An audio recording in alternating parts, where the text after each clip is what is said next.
Clouds TV, empowering lives. This is a spiritual warfare against unseen evil forces. They are unseen evil forces. Ephesians 6:12. Ephesians 6 verse 12. Tusome hapo. Yeah. When these hidden battles in your life, in your destiny, in your marriage, in whatever that you do, zinakuanga lakini haujuaki, unafikiriaka it is normal. You just think it is normal, but it is a battle you are fighting. Unakosa kazi, unafikiria it is normal. Unakosa kitu, unakosa kuendelea. You should be somewhere. You should be a CEO, a manager, a person who is senior, but you are not there because for you think it is normal. Kama sasa sinaona nimeanza kujiuliza maswali. Ninaona ni kama ni normal, mimi ni mtu wa kupush watu wafike pale. Mimi niendelee, mwingine tena ni push aende pale. Ninaona ni kama I was created for that. You know, there is a situation unafika unaonanga ni kama you are created, you are kusaidia kwa watu. You are created to be a secretary. You are created to be just an ordinary person wa kufungulia kwa watu milango. That is what. Ndio unasemanga ona koleo kuole, wanasemanga wakikuwa ona koleo kuole gayere aleke. Yani hata kama umelala njaa, Mungu bado amekalia kiti. That is abnormality. Because I don't think how your God can be there na hauna chakula kwa nyumba. Hapana, your God has gone somewhere. Ameenda shughuli nyingine, amesahau kuna kuaga. Bwana Yesu, we are not fighting against human enemies. And these are the hidden battles. Because you think that it is her who is your enemy. You're fighting her. Ukiona sometimes nikishika microphone nikitaja mtu, I am not targeting that person. I'm targeting the demon behind the person. Because when Jesus was dealing with Peter, he said, you devil, get out of my back. Ondoka kwa nyuma yangu. He never dealt with Peter. He dealt with the demon that was in Peter. And the moment you discover that and you know that the demons that are in us are the problem, we are not the problem. The congregation hapa haina problem, lakini the demon iliko ndani ya your problem. Na kwa sababu ameaccommodate hiyo demon inatembeaka na yeye, unakutaka demon za mshenezi ziko ndani ya, ama za kupiganisha ziko ndani ya, ama za kufanya kitu zile. Yani unakuta the demon is living in you because it was accommodated by you or by a spirit that emanates from your originality. Because you can carry a spirit that is 400 years old, 500 years old. You can carry a spirit of 1,000 years old. When God is telling Jeremiah that before you were born, I knew you. Before your mother and your father came together, nilikujua. Before even your grandmother kukuja, nilikujua. Before even your great-grandmother was there, nilikujua. So how old are you? So if you are carrying a demon of the great-grandfathers, you find you are carrying a demon that is 700 years old. You are 30 years, 40 years, 50 years, but you are carrying a demon that is older 10 times you. You are older that is 20 times you. And therefore nobody can be able, like now when I was in Mungiki, people used to think they are dealing with me, akaboy, because sometimes kuna siku nilishikwa nikapelekewa Moi. Then Moi had asked the intelligent man Boynet to get him, niletee huyo mtu anaitwa Waruinge. Akakuja akanishika akanipeleka mpaka Kabaraki. Moi karibu asilap Boynet. Akamwambia, I told you nataka Waruinge. Akamwambia Moi, because akamwambia Moi, this is the man. Akamwambia, stupid, get out of here. This is not the man. Go get me the man. Anaitwa Waruinge.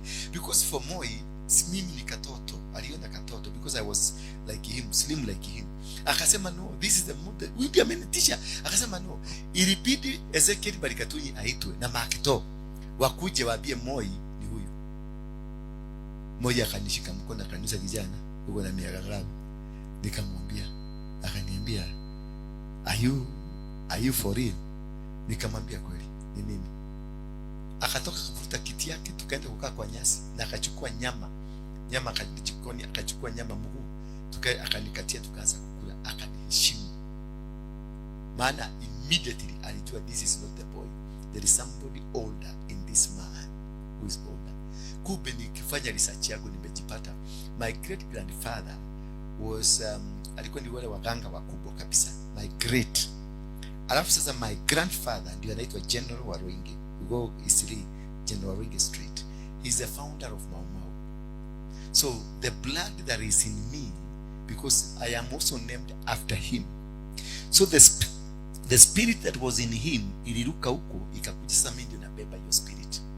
So the great grandfather mwenye is supposed to be he exist, kama angekuwa hai saa hizi angekuwa na miaka 500. Sasa ongezea ya grandfather mwenye saa hizi kama angekuwa hai angekuwa na miaka 200. That's 700.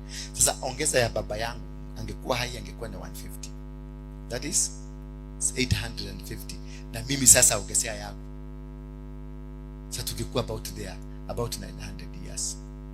Sasa that is the age I am now. So ukiniona ufikirie umeona kijana, mimi nikamseka 900 years. Sasa nichukue uniwede sasa useme I got a man, I am energetic man. Nikienda huko taanza kuona nimekula tu kaugali naanza kumwona because the man in me is older. Na ndio unaona kunaweza kukutana msichana kama huyu, unakuta ni msichana lakini msichana the way she's, have you ever seen katota kako kasani kako the way kana behave kama kamzee, because ni kamzee. Ukikachunguza sana DNA kanaweza kuwa kana miaka 200, 300, 400. So unapigana na mtu wa miaka 900 na wewe uko na miaka 30. You cannot. I am more spiritual, I'm more powerful spiritually, niko na more space, I have greater things to do, and that is why I was able to terrorize Kenya nikiwa na miaka 20, 25 mpaka 30. I terrorized Kenya mpaka ikakuwa terrorist, ikakuwa mpaka watu wote wangenisikia napita hapo, nasikia barabara inakuwa cleared by a boy of 29 years. Because it was not that boy you are seeing, it is the man, the spirit that is in him, which is 900 years, 700 years. And these are the battles now you have inside you. Na usijui unapigana na una certificate ya mtu ya mwaka 20, lakini inside you ukienda kuuliza kazi wanaona mzee wa miaka 200. So wewe una shida yako ni kwa nini nanyimwa kazi? Ni kwa nini nakosa ni kwa nini nafanya? Kumbe wanaona kamsee, unaenda kufanya interview American Embassy, wanataka kupeleka watu young, na sasa ukienda kusimama kwa wanaona mguka, wanashua who will take this mguka there. Yani wewe unajiona young lakini inside you are old. And these are the battles that are inside you. You don't know them and they are existing. And this one, they make you struggle with the personal temptations. They make you struggle. Those are the battles now. The battles that are the hidden battles are personal temptations. Personal temptations. It is like when you want to buy a cloth, you have money because you have your 200,000 umelipwa. Hiyo temptation inakupitishiaga mali kuna kwa mzuri. Na pesa ulikuwa umepanga hii ni ya kununua kaplot, ni ya kununua kitu fulani. Lakini siku hiyo umepatiwa hiyo pesa, utajikuta umepita kwa street ya nguo mzuri. Sasa unaenda ukiangalia unaona hiyo imekuwa mzuri. Unasema wacha nipite, mimi sina pesa. Unaenda unapita duka ingine unapata ingine mzuri. Na unaona imeandikwa shilingi 500, unasema sasa 500 ni pesa ngapi? Si hata nikitoa hapa 200 kesho nitapata pesa nyingine. Unangoa hiyo 200. Ukingoa hiyo 200, ukienda the next shop utangoa 1000. Ukingoa hiyo 1000, ukienda the next shop hautangoa 1500. Utajikuta umengoa 10,000. Sasa unasema wacha niweke hii pesa kwa account ndio nitafuta hii 10,000. Hii 10,000 ukiweka kwa account, shosho yako ule unampenda kabisa. Sasa hiyo ndio anakupigia simu, anakuambia niko mgonjwa, hata sina kupumua, wewe mtoto wangu nisaidie, nitakufa. Unamuuliza dawa ni pesa ngapi? Wameniandikia dawa ni 20,000. Haraka kwa account unatoa 20,000 unazipatiana. Hapo kidogo unasikia mtoto wako ndio anafukuzwa shule. Haraka unamlipia, unafunika. By 1 week ile 200 imekuja 100. By another 1 week imekuja 50. Those are temptations that will come to make sure you don't buy a plot. Because the battle here ni usinunue mchanga. Maana you have a curse, you have a problem that is in you, that you have no license to buy a land. You know, to buy a piece of land, to own land is a license. You have to be licensed by the heavens to own land. If you don't have the license to own land, utapata billions of money. Have you ever seen the diplomats? Ama wale watu wanafanya na diplomatic corps, they are paid 1 million, 1.5 million, or 2 million bob. And where they rent house, they rent a house of 300,000, 400,000, 500. Kuna jamaa najua rafiki yangu analipanga rent ya 600,000, and that is a plot. Na mshahara ingine mawe, mshahara ya 3 finishing, mshahara ya 4 kuingia na kununua furniture. 4 salaries. He needs 4 salaries to own a house, but he cannot think of buying a house or even owning a property. But mshahara ile inaingia, wacha mshahara ile tu pesa napata tumarupurupu kidogo unapata ni zaidi ya even mshahara. Na sasa hiyo anakaa wapi? Atakomboa nyumba Muthaiga, atakomboa nyumba Runda ya 500,000, 600. Their houses, wacha nikuniangalia ni kama naongea kama sanamu. Their houses that rent ni 700,000. Mami, uona kabisa wakati ndio view sasa. Their houses even they are rented for 1 million. 1 million. They are rented. Na mtu analipa na hawapi. Na hiyo 1 million ni nini? Ni plot. Plot mzuri, plot maguta mzuri, lakini hawezi nunua. Huko nakuta bash kwake zinatokanga Monday mpaka Saturday bashes. Magari huko napata zimko kwa parking lot, different types of cars. Wakati atafutwa kazi ndio atakumbuka kaplot kingine alikuwa ameitiwa. Anaenda nakuta kamepanda bei, kalikuwa 150 kamepanda bei, kameenda 300 na anatafuta hiyo pesa hawezi kuzipata. That is the time ana discover the much time she na pesa alipoteza. Those are the hidden battles. They come to contain you, to give you peace, to give you happiness, to give you kitu kizuri. Unakaa maisha mazuri sana ndio usijue na usiweze kuvuka kamacho kuona. Those are temptation, personal temptations. They are bad. Hapo ndio unapatanga na kimwanaume kizuri, unakuwa ukimagine, ukionaga, ukikiona mahali unasikiaga hati yako inaparagasha. Sasa unakuwa tempted. Bwana Yesu asifiwe sana. Unakuwa tempted, unasikia siku moja nikipata pesa nitaenda Dubai. Wakati zimeingia unasikia mpaka offer, kuna offer ya kwenda Dubai. Unajikuta Dubai, una spend, ukirudi unakaa ni kama mtu aliibiwa. Those temptations, they are hidden battles. They will stop you, they will make you not to do something. Number 2, betrayals. People will come in your life and betray you. You thought somebody will be working with you. You thought somebody ni mfanyikazi mzuri. You thought somebody ni girlfriend mzuri, ni boyfriend mzuri. You had so much hope in somebody, but vitu venye vilifanyika, unakuta this causes you to get into strained battles. Like Joseph was betrayed by his own father. He was not betrayed by his brothers. People look at it in a different way. It was not the brothers who betrayed Joseph. Yes, I know you'll ask me how. And you know it's the brothers. But the foundation of the betrayal was created by who? By the father. When he went and told his father, I saw one star and the other stars bowing down to this one star. And the father asked, wewe kwani unapanga kutukalia? That word, kwani unapanga kutukalia? That one was a curse. The least to this morning. When your son comes and tells you the greatness of things that are happening, and as a mother you weep, you say, hi, atini umefanya, hi, guy, yati. That alone stops the blessings. You need to say, oh, thank you God for seeing my son. But if you doubting, you speak in a doubted language, you have stopped the blessing. That is what introduced the betrayal to the son, to the brothers. And that is what made the brothers to sell this guy. And this guy was told to. Then the wife, again, the spirit of betrayal followed down to the wife. And even in prison, he encountered spirits of betrayals wherever he went. But it was introduced. So the curses and problem we have in us, the betrayals, are as a result of our parents, not as a result of our friends or our brothers. It's because this sown foundation was laid by your father or your mother, because you find there is a mother who has a leaning towards one daughter or one son. Anapenda mtoto fulani. Nakuta kuna mama, kama mama yetu alikuwa amependa our second born kwa sababu ameitwa baba yake. Yani angekuja atupole sisi kama familia, sisi wote wengine atupole, apelekea yule. Angebeba mzigo aende hapo. Yani mpaka siku moja nikamuuliza, mimi nimekuja na gari imejaa vitu nimekuletea, lakini bado unaniuliza fulani, kwani huyu fulani anakuwa kanani? Akaniambia sio, ni baba yako. Hivyo nikajua automatically huyu mama hatupendi first, anapenda baba yake first, sisi tunakuja second. Kwa hivyo kuna blessing hatutapata tusipongangania hapa. Kuna blessing hatuwezi kupata kutokana na hii mama. Huyu mama afadhali yote aiweke kwa kikapu apelekea yule brother, sisi tuache tukitafuta tukingangania kanusu kamkebe. Bwana Yesu asifiwe. And this has been happening in families. You find there is kuna mgawanyiko ndani ya families because mama anapenda pandi na baba anapenda pandi, and these are hidden battles. They'll hinder you. Success katika dunia hii haitapatikana vizuri. You will struggle because you are alone. You don't have the covering of both parents. Bwana Yesu asifiwe. When you don't have the covering of both parents, one parent is against you and one is for you, then this one is pulling the other direction, now this other one is pulling the other direction, meaning you will struggle. When they are pulling different directions, it means a struggle has been introduced in your life. So in anything you get, itakuwa ni kusweat. Lazima usweat. Na utanyaganywa because there is no covering. You know the father is an authority. Baba analetanga authority. Kwa hivyo the covering ya baba ni authority. Now covering ya mama ni love. Bwana Yesu asifiwe sana. So ukapata mtoto yule amelelewa na mama, anakwanga na upendo mwingi na anabehavingi kama mama kama ni mvulana.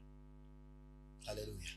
Kama ni mvulana na behavingi kama mama, unakuta ndio wameshona nywele, ndio wameweka masikio, ndio wamefanya vitu mingi. Wakati nimekaa na watoto wangu hapa Kenya, they behaved like men.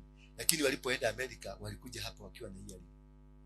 Kwa sababu walienda wakakaa kwa mama, akamwambia kwa sababu wanaona mama anafuka earring. Wanaona mama anafuka nywele. So the person wanaona karibu sana akifanya mavitu ni nani? Ni mama.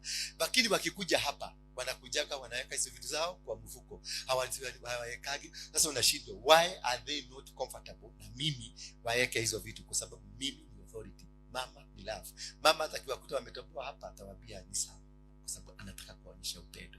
Hallelujah. Sasa usipolelewa na wazazi wawili, utakuta kama ulilelewa na baba, unakuta that man becomes authoritarian. Anakuwa mtu anachapa wanawake, anahate wanawake, ni authoritarian, mtu ako ni nguvu zake.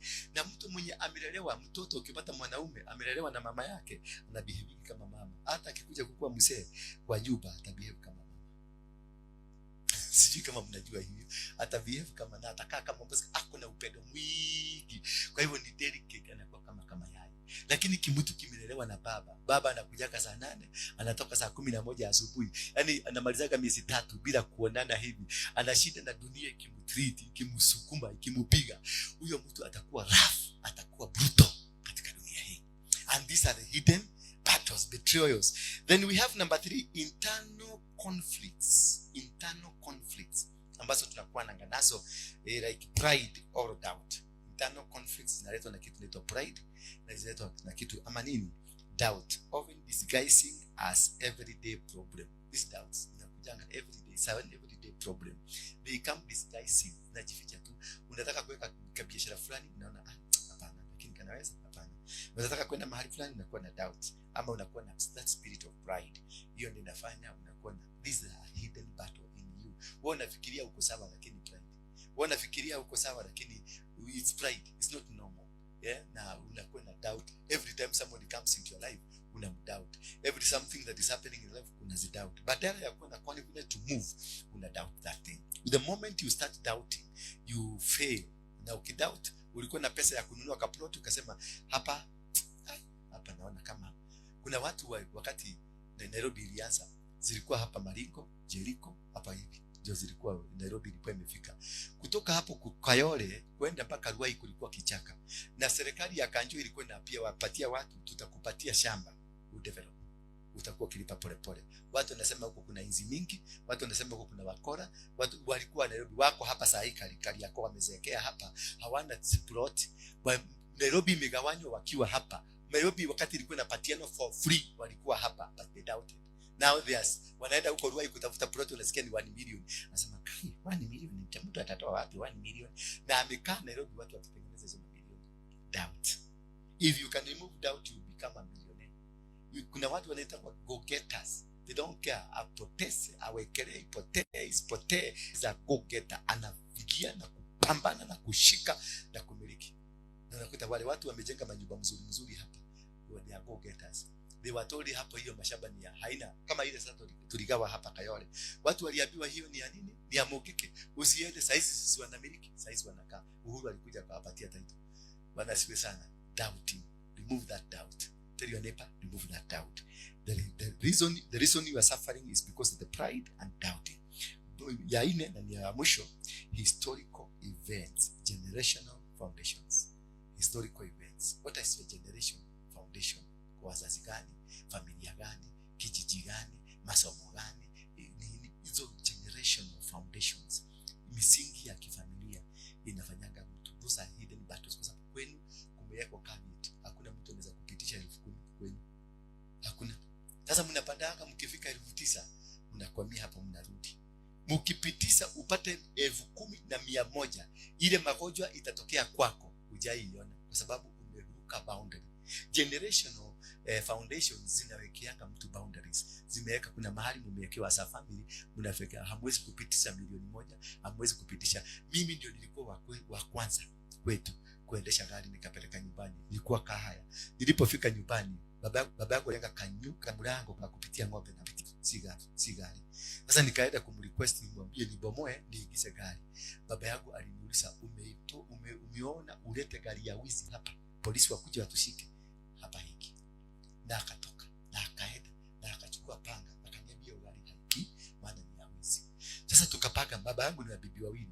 Alipoenda kwa ule bibi mwingine, tukapanga na mama yangu tubomoe. Sijui ni nani alimwambia, baba alikuja bio, alikuwa karibu kukatakata gari yako, kwa sababu ni gari ya wizi na gari haikubalishi kuingia kwetu.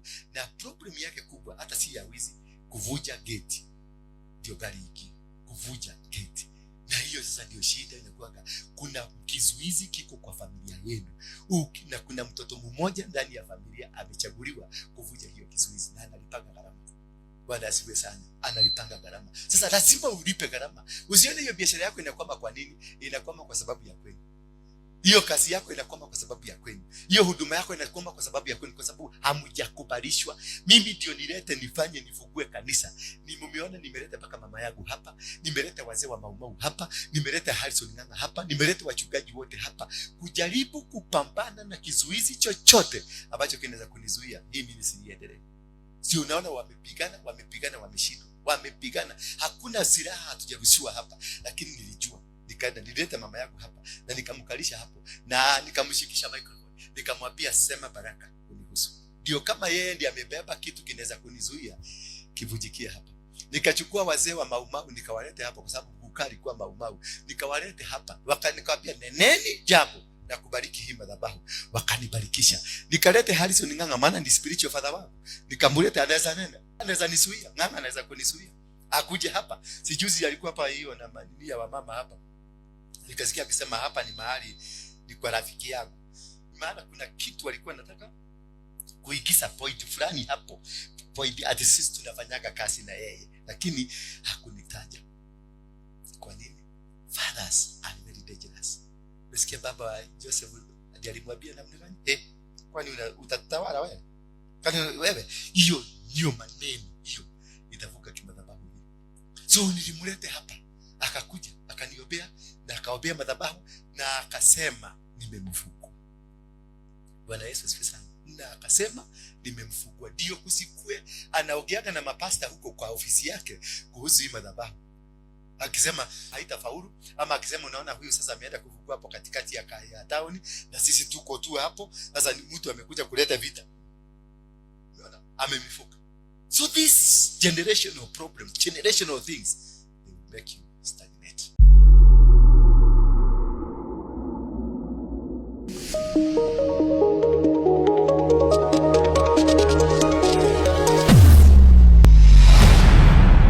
Bethel Clouds TV, empowering lives.